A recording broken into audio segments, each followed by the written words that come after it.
chill. Damn, it feels good to be a gangster. Halo, Assalamualaikum warahmatullahi wabarakatuh. Perkenalkan, nama saya Entria Fadila, NPM 1901080010. Di video kali ini, saya dengan rekan saya, yaitu Sri Yulia Astuti, akan menyampaikan materi mengenai fotoreseptor. Nah, apa sih fotoreseptor itu? Langsung aja simak videonya ya. Nah, fotoreseptor adalah sel-sel khusus di retina mata yang bertanggung jawab untuk mengubah cahaya menjadi sinyal yang dikirim ke otak. Nah, fotoreseptor ini memberi kita penglihatan warna dan penglihatan malam. Ada dua jenis sel fotoreseptor, yaitu sel batang dan sel kerucut. Nah, penglihatan terjadi saat sinar cahaya ditangkap oleh sel-sel yang sensitif terhadap cahaya, yaitu sel fotoreseptor retina. Dengan syarat media refraksi seperti kornea, aqueous humor, lensa, badan vitreous jernih.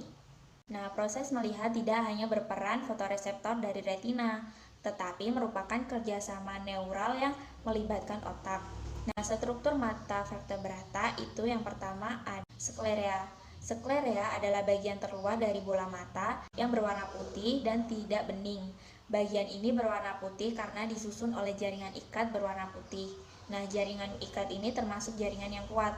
Yang kedua itu ada kornea. Kornea adalah bagian dari sklerea yang berwarna bening dan tembus cahaya. Bagian ini dilindungi oleh selaput konjungtiva agar kornea aman dari gesekan. Di bagian kornea ini banyak terdapat serabut saraf. Yang ketiga itu ada koroid.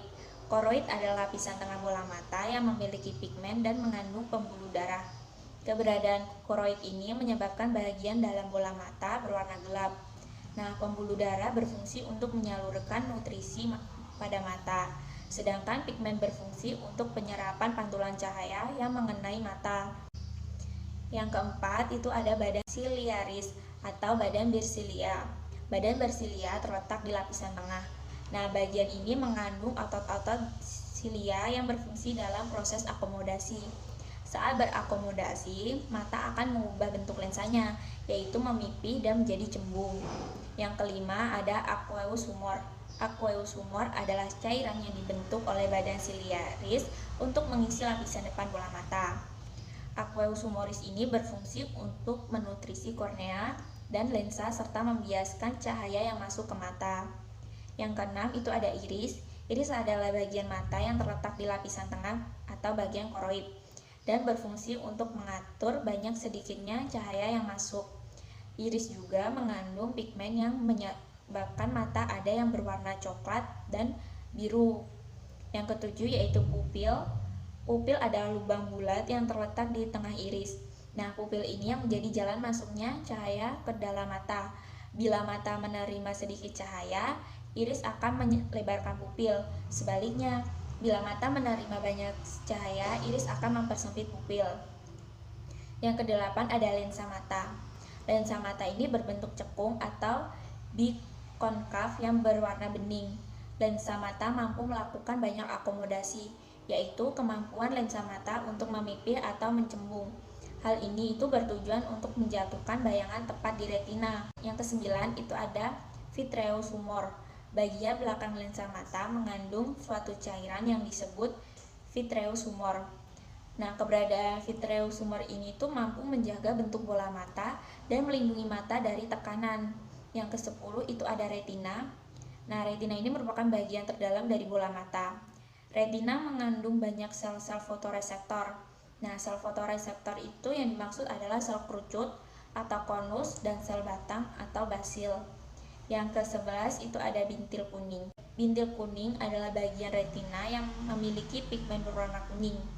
Nah, bintil ini itu terdapat di bagian fovea centralis. Bagian inilah tempat sel kerucut berada. Yang ke-12 itu ada bintik buta. Bintik buta adalah bagian bola mata yang tidak mengandung sel-sel fotoreseptor. Bagian ini tuh menjadi jalan saraf optik meninggalkan bola mata. Yang ke-13 itu ada saraf optik.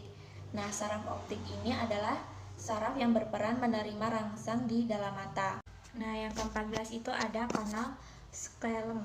Nah, bagian ini tuh merupakan pengatur volume aqueous humor. Nah, yang terakhir itu ada otot mata. Otot mata ini itu terdiri dari beberapa bagian. Yang pertama ada musculus levator palpebralis superior inferior. Nah, fungsinya untuk mengangkat kelopak mata. Yang kedua ada musculus orbicularis atau otot mata lingkar mata. Nah, ini itu fungsinya untuk menutup mata.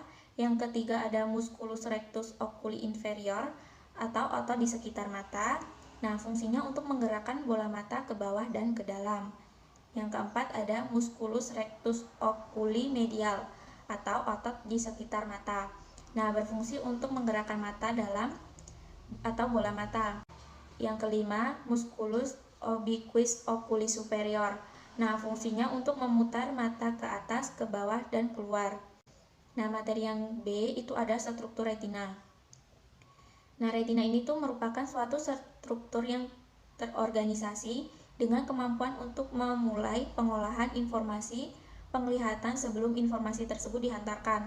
Nah, retina ini tuh memiliki 5 kelompok neuron utama, berperan melakukan tahap awal dari proses analisis bentuk, warna, dan pergerakan suatu objek. Nah, lapisan neural retina ini memproses seluruh sinyal visual yang datang.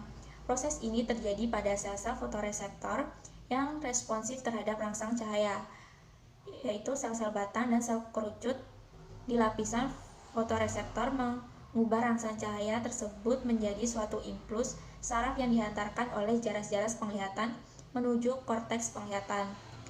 Nah, sel batang atau sel kerucut akan mengalami suatu proses fototransduksi untuk mengubah cahaya yang masuk ke dalam retina menjadi sinyal listrik.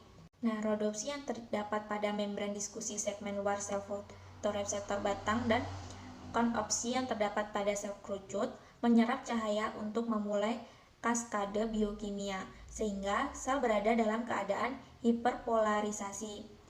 Nah, untuk anatomi retina itu ada lapisan retina itu merupakan lapisan terdalam dari bola mata. Nah, retina adalah lembaran jaringan saraf yang tipis dan transparan yang melapisi pertiga bagian dalam posterior dinding bola mata. Nah, retina ini terletak pada bagian anterior sejauh corpus ciliaris dan berakhir pada ora serta dengan tepi yang tidak rata.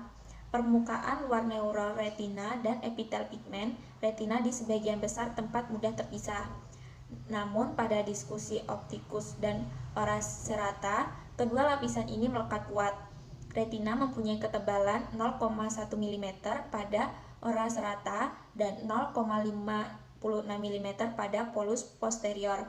Nah, retina memiliki makula yang berdiameter 5-6 mm yang terletak di antara pembuluh darah retina temporal. Nah, retina ini terdiri dari dua struktur, yaitu epitel pigmen retina di bagian luar dan neural retina di bagian dalam.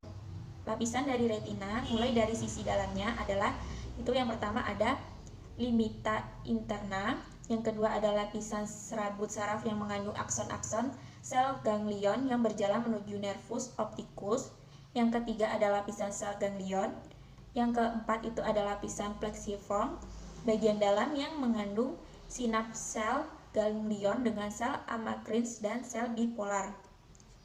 Yang kelima itu ada lapisan inti dalam badan sel bipolar, amakrin dan horizontal. Yang keenam itu ada lapisan plexiform bagian luar yang mengandung sinaps sel bipolar dan horizontal dengan fotoreseptor. Yang ketujuh yaitu ada lapisan inti luar sel fotoreseptor. Yang kedelapan ada membran limita externa atau lapisan fotoreseptor segmen dalam dan luar sel batang dan kerucut. Dan yang terakhir yaitu ada epitel pigmen retina. Nah, sekian materi yang dapat saya sampaikan. Materi selanjutnya akan dilanjutkan oleh rekan saya yaitu Sri Yulia Astuti. Kurang dan lebihnya saya mohon maaf. Saya akhiri. Wassalamualaikum warahmatullahi wabarakatuh. Oke, baik teman-teman, Assalamualaikum warahmatullahi wabarakatuh. Di sini saya Sri Yulia Astuti, NPM 1901081029. Saya akan melanjutkan materi dari rekan saya Mbak Itria Fadila mengenai anatomi sel batang, anatomi sel kerucut, warna pada penglihatan, akomodasi, serta materi yang terakhir yaitu mata pada hewan rendah atau invertebrata. Selamat menyaksikan. Sebelumnya sudah disinggung ya oleh Mbak Enturia Fadila mengenai fotoreseptor. Nah, jadi fotoreseptor merupakan sel-sel khusus di retina mata yang bertanggung jawab untuk mengubah cahaya menjadi sinyal yang akan dikirimkan ke otak. Nah, fotoreseptor ini memberikan kita penglihatan warna dan juga penglihatan malam. Nah, pada fotoreseptor ini dibagi menjadi dua jenis sel fotoreseptor, di mana yang pertama yaitu sel batang dan yang kedua yaitu sel kerucut. Oke, yang pertama yaitu sel batang. Sel ini berada di lapisan inti luar dari retina, di mana sel batang memiliki ukuran panjang sekitar 100 sampai 120 mikrometer. Nah, sel batang tidak ditemukan di daerah fovea, namun jumlah sel batang ini akan bertambah di daerah retina perifer. Nah, komponen yang paling banyak terkandung dalam diskus membran adalah rodopsin. Fragmen diskus segmen luar dari sel batang akan mengalami yang namanya fagositosis oleh sel epitel pigmen retina. Komponen dari membran diskus dibentuk di segmen dalam dan bergerak menuju silia untuk bergabung di dalam diskus pada dasar segmen luar. Nah, membran plasma dari segmen luar sel batang terdiri dari protein yang meregulasi ion dan molekul yang akan masuk dan keluar dari segmen luar ini, di mana segmen dalam dan segmen luar sel batang dihubungkan oleh yang namanya silia yang ramping. Bagian dari segmen dalam sel batang ini terdiri atas mioid dan elipsoid, di mana bagian terdalam sel batang adalah badan sinaps atau yang disebut dengan sperula. Sel batang akan mengeluarkan neurotransmitter glutamat. Nah, yang kedua yaitu sel kerucut. Sel kerucut ini memiliki bentuk yang panjang dan ramping. Ukurannya sekitar 65 sampai 75 mikrometer. Di mana sel kerucut ini mempunyai struktur yang hampir sama dengan sel batang. Segmen luarnya berbentuk kerucut. Nah, bagian dasarnya lebih lebar dari sel batang dan ukurannya semakin mengecil dengan ujung yang membulat. Diskus dari sel kerucut ini berlekatan dengan membran sel, tidak seperti pada diskus sel batang, di mana diskus dan membran selnya ini merupakan struktur yang terpenuhi. Diskus dari sel kerucut akan lepas secara periodik, lebih sering pada malam hari dan dipagosit oleh yang namanya sel epitel pigmen retina. Nah, segmen dalam dan segmen luar dari sel kerucut dihubungkan oleh silia, di mana segmen dalam ini menyatu dengan yang namanya badan sel yang mengandung nukleus yang besar. Materi selanjutnya yaitu warna pada penglihatan.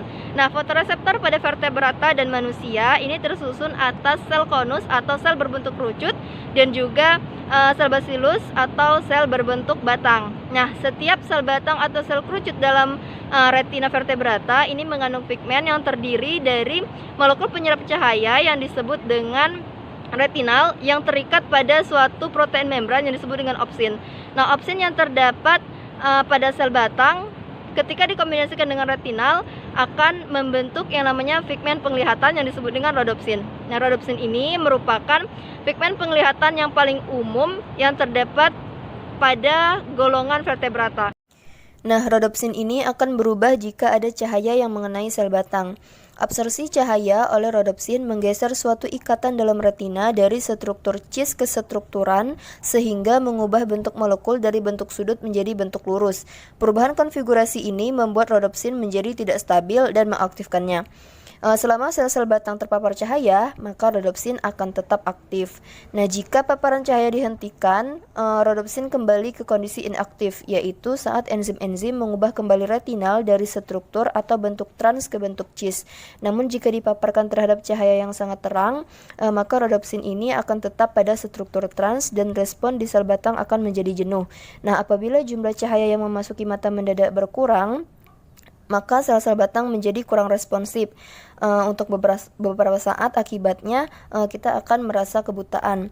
Persepsi warna pada manusia didasari 3 tipe sel konus atau sel kerucut yang menimbulkan persepsi warna merah, hijau, dan biru karena adanya pigmen yang disebut dengan fotosif. Nah, persepsi warna atau melihat warna terbentuk dari adanya pengikatan retinal ketiga protein opsin yang berbeda. Protein opsin akan menghasilkan fotopsin yang berbeda pula. Nah, fotopsin yang berbeda akan mengabsorpsi cahaya secara optimal pada panjang gelombang yang berbeda pula. Stimulasi cahaya terdapat tipe fotopsin yang berbeda akan menghasilkan persepsi warna yang berbeda pula. Nah, keberadaan fotopsin ini akan membantu hewan untuk persepsi warna. Akomodasi. Apa itu akomodasi? Jadi akomodasi merupakan proses mata vertebrata mengubah daya optik untuk mempertahankan gambar yang jelas atau fokus pada suatu objek karena jaraknya bervariasi, di mana mata merubah kekuatan refraksinya dengan merubah ketajaman pada lensa kristalin. Ada banyak teori yang telah dikemukakan tentang bagaimana proses akomodasi dapat terjadi pada mata. Nah, teori yang paling tua dikenal yaitu teori vitreous oleh Kramers. Sementara itu, untuk memfokuskan benda yang berjarak dekat, maka otot siliaris melakukan kontraksi sehingga membuat lensa mata menjadi tebal. Nah, daya akomodasi mata dibatasi oleh dua titik, yaitu titik dekat atau yang disebut dengan fructum proximum dan titik jauh atau yang disebut dengan fructum remotum. Nah, dalam hal ini, jarak bervariasi untuk setiap individu dari titik yang jauh ke titik yang dekat. Akomodasi biasanya bertindak secara refleks, termasuk bagian dari refleks akomodasi Vergens, tetapi juga dapat dikontrol secara sadar. Mamalia, burung, dan reptilia memvariasikan kekuatan optik matanya dengan mengubah bentuk lensa elastis menggunakan badan siliaris. Sedangkan ikan dan amfibi memvariasikan kekuatan dengan mengubah jarak antara lensa kaku dan retina dengan otot. Terakhir yaitu tentang mata pada hewan rendah atau invertebrata. Semua hewan dapat mendeteksi cahaya. Bahkan hewan yang tidak memiliki struktur fotoreseptor khusus, misalnya amoeba, ini ternyata dapat mendeteksi cahaya. Struktur fotoreseptor ini bervariasi, di mana yang paling sederhana adalah eye spot atau daerah sitoplasma yang peka terhadap cahaya, seperti terdapat pada eklena. Nah, pada cacing pipih, misalnya planaria, fotoreseptor berupa sepasang mata berbentuk mangkuk yang disebut dengan oceli. Apabila diberi stimulus cahaya, maka cacing pipih ini akan bergerak menghindar atau menjauhi dan berusaha untuk mencari daerah yang gelap dengan maksud itu memperkecil resiko tertangkap oleh mangsa. Nah, oceli sering disebut sebagai bintik mata yang terletak di kepala.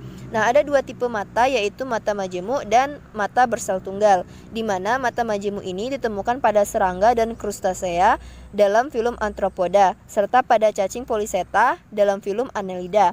Nah, di antara invertebrata mata berlensa tunggal ini ditemukan pada beberapa jenis ubur-ubur dan Polychaeta, serta laba-laba dan berbagai jenis moluska. Nah, mata gurita dan cumi-cumi memiliki sebuah lubang kecil atau pupil yang dapat dilewati oleh sinar yang masuk. Oke, baik teman-teman, mungkin itu saja materi yang dapat kami sampaikan mengenai fotoreseptor.